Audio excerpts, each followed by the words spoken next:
Well, hey, welcome to another coach video tip. My name's Dan Foster. I am the Chief Operating Officer and an executive coach here at Building Champions. And today I'm thrilled that I get to speak to my good friend and colleague, executive coach Jonathan Rogers, about how we can take vision and turn it into reality. Jonathan, welcome. It's great to be with you, bud.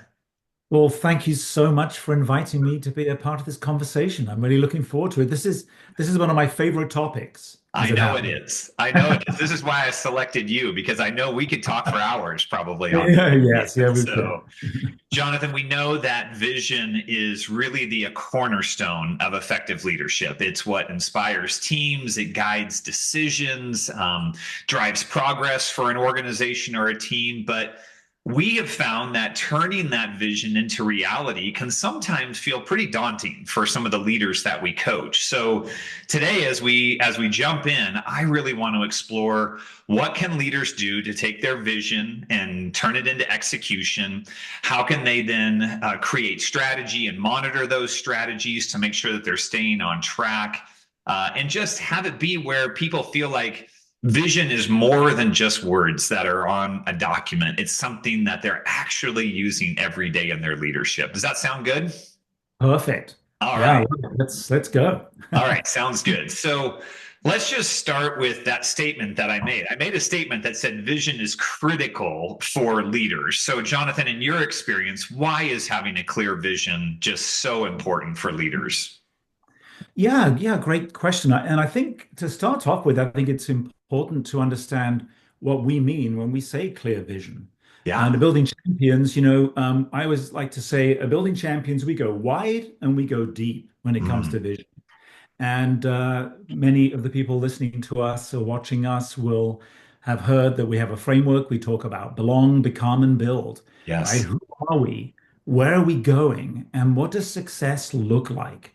And so, in addition to just talking about what it is we're inviting people to belong to with our purpose and our convictions, Hmm. we're actually needing in our vision to just have a very clear and compelling articulation of what the future success looks like. What does Yes. success look like, I will say? And it needs to be detailed. Mm, More than one sentence, certainly probably more than a paragraph. It may be many pages long, but when we talk about vision, just to frame this up, that's what we're talking about. So I think the first reason it's so important is that it reduces ambiguity and yeah. confusion, both for the leaders and the team. Often I'll challenge clients that I begin with, and I'll say, "Well, do you have a vision?" And they'll say, "Oh yeah, no, I have a vision. Yeah, it's really great." And I say, I'll challenge, "Well, does the team know what your vision is?" "Well, yeah, I'm really clear on it." And then I'll challenge, "Is it written?" Yeah. And almost many leaders feel like their vision will be just picked up via some sort of cultural osmosis or something. So it's really important to have a written vision that reduces ambiguity and confusion. So you're not Yes. just following your nose, you're really clear on what success looks like. I often challenge clients, there can be no direction without destination. So Mm, if you it's don't know good. where you're going, you'll end up someplace else, as That's Yogi right. Berra famously once said. So I think the other reason is it's inspiring for the team, Yeah. right? Teams get excited and motivated and inspired when they know what success looks like, when the Yep. leader's clear about where they're heading. And that especially inspires younger people. Younger generations are really asking those questions. So it's less about what do I Yes. need to do this week, next week, but how does my role contribute to the greatest success? Yeah. Uh, and I guess the third piece, really the third reason why vision is so important, is because it sets up strategy, Mm, right? We like to say vision is the beginning of strategy. And yes. we take this sort of begin with the end in mind approach, right? So getting really clear on what success looks like in the longer term sets up those strategic priorities for the shorter term, most important work. So those are probably three things that come to Love it. mind. Thank you. Yeah. Everything, as you were talking about that, everything that you were saying was reminding me that, it's like we're on a journey. And if Yeah, you're recruiting people to go on a journey with you as a leader, you've got to have clarity around where yeah, this journey is headed to, what the journey is going to be like, what the yeah, rules of engagement are going to be if you join the team exactly. along the journey. Um, and I think you're right that having that level of clarity is just so important to get people to buy into the journey that you're asking them to be a part of. And we all want to know what our role is going to be on that journey. So I love that you said that. Thank you. So Absolutely. you ended Absolutely. by saying that vision is the beginning of strategy. So let's talk about that. Once a leader has this vision of where they want to go, whether it be for the organization or the team or the department, what can they do to really turn that vision into concrete steps that they can take to really translate it into strategy? How do we go from vision to strategy? Yeah, great question. And I think the beauty of this is that if you do have a clearly articulated written vision, that's your Mhm. starting point for your Yes. strategy. And what I'll often encourage clients to do is to take that and just go through it and identify what are those key points, those specific pieces of their vision that jump off the page at them and say, now that is compelling. Yeah. Is it true today? No. Do we have had a lot of work to do in order to make that statement true? Absolutely. Hmm. So, what are those maybe 3 to 5 most important pillars, if you like, that evolve and come out of the written vision to Yeah. begin to set up your strategic structure? So it takes a lot of the mystery out of it. Yes. And yeah, and so if your vision is longer term, and maybe for you it's 5, 10 years, what are the 2 to 3 year more midterm strategic objectives as a result of your vision that you're looking to accomplish? Yes. So that's kind of I like this really just begin with your written vision as the structure. And for example, there may be pieces in there around people and culture or leadership development or Yeah. business growth or the client experience, right? So if you can use that to set up your strategy, you're in great shape. Yeah. Another thing, I was Just going real to say quick, I another, like something yeah, that you said there. You said that yeah, it doesn't have to be true right now. It can no, be aspirational, right? And I think sometimes I've absolutely. seen this with my clients where they'll write something and they'll be like, yeah, but that's not true. That's not how we're achieving right now or behaving right now, or we haven't reached that goal. And I'm like, that's okay. It's all right for it to be aspirational. It's the vision of where you're headed. Exactly. Yeah. Yeah. A great vision will actually stretch the organization because you feel that tension. Yeah. But what I always say is it needs to be rooted in current reality. Otherwise, Mhm. it's science fiction and you're going to Yeah. lose people. There's no credibility. And to use your term, there's no buy-in. So I Yeah. think it's really, really important that it is identifying opportunities in the future that people can stretch and it really sets up the strategic process for the priorities. Great. Now you were saying, okay, it starts with the written vision. Yeah. What were you going to say next then? Some of these ways that they can kind Yeah. of move it from just a bunch of words to actual strategy. Well, I think two other things, engage your team, engage your Mm, leadership team, yeah. right? So people often miss this. And a leader may say, well, here are the most important, 3 to 5 things. Here's what we need to achieve. And they have not got the buy-in of their key leaders. Yep. And if you engage them in the process to identify what they might be, you might do the start, get 70, 80% of there. Here are some things to respond to, to react to. What do you think of these, right? But Yeah. if you don't have your leadership team, you won't get that buy-in and the ownership and then the accountability you need. And then I think the third thing I think about this is it's really important to have a structure and a process, some Mm, kind of framework that you're putting your strategic work into in order to be able to drive the execution forward. good. That's really, yeah, Good. So involve the team, yeah, get their feedback, but then also have a structure and a process that you're using to take it from a vision to strategy. It sounds like awesome. Love that. Okay. exactly.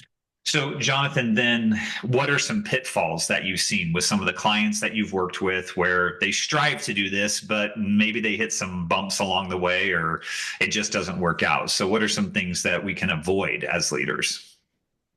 Yeah, it actually begins with the leader because the Mm, number one reason why plans fail typically, and especially when you talk about the most important strategic plans, yeah. is that the leader is not committed to Mm, the process themselves. So okay. it begins with you as the leader. And are you committed to holding yourself accountable Yeah. to own the entire plan, not just the vision, but also the strategic plan and to drive it forward? We used to have a saying at my last company, what interests the boss fascinates the heck out of me. That's And right. that's what people are looking for, right? Are you committed to this? And if Yes. so, they will follow, right? Dang. Um, Well, I, I, I don't like that first pitfall because that puts it all on me, right? I guess if I'm not doing it it, does. then so Absolutely does. It does. And as I yeah, say, that is the number one reason I have seen that strategic execution falls down is because yeah. the leaders are not committed themselves. I've seen people make it too simple, and I've seen Mm, people make it too complex. okay. Right. So you can't really drive strategy from the vision itself. You need that interim step to have a Yes. strategic framework and a shape to put to the work, right? So you can Uh, execute. But I've also seen people create these vastly complex plans that yes. are overcomplicated. And like a Mhm. friend I had used to say, complex plans like that almost collapse under their own weight. And that's exactly what happens, right? They Yes. kind of implode because people just get stuck in process. So Right. keep it nimble, keep it Yeah. sharp and executable. And ultimately, the most important thing is to have a structure and a process that has Yeah. individuals and teams who are accountable for execution. They That's need great. very clear on what it is they need to get done. Yeah. I want to go back to something that you've said now a couple times, and it's around communicating vision. And you've talked about just how important that is. So, how do you recommend leaders communicate their vision and strategy so that there's alignment to it across, and not just at the executive team level, but as it cascades down through the organization? Yeah, absolutely. Early and often. Okay. So I had a CEO at my last company before I came to Building Champions. We worked on the whole vision, the strategy, Yeah. we said, well, you need to communicate this every time you are speaking, every time there are people in the room, whether it be a full town hall or a team Yeah. meeting or whatever it might be, you mention and you talk about and reinforce the vision and the strategy to get there. And he Yeah. said, well, people get sick of hearing it, won't they? I said, no, No, never. People will that never get sick. You cannot over communicate these things. that's great. And so it's really important to continue that reinforcement of the main theme so people hear that it's still important to you, still Yep. important to leadership. And then, that's another saying we used to say, alignment is not a one-time event. Yes. Because just because you heard it once or Hmm. twice even doesn't mean that you get it and understand what it really means. Because people Oh, are trying to translate the vision and the strategy to what does that mean for what I get to do today, this week, yes. next week? And Yes. that's most important. And then the other Yeah. thing I would say is make sure you're always sharing wins and accomplishments, Yep. victory, right? Yeah. And recognize individuals and teams who have accomplished really important milestones and goals. That is really, really key because then everyone understands that it's live, it's important, and we're making progress because that's what people Yes. want to do.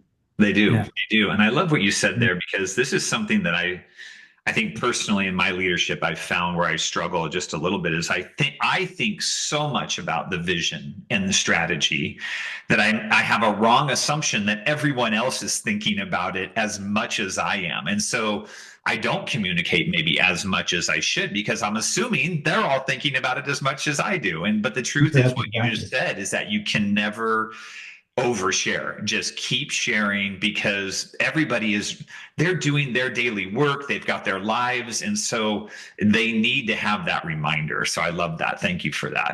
All Absolutely. right, so we've talked a lot about process and tools and things like that, or we've talked about the importance of process, I should say.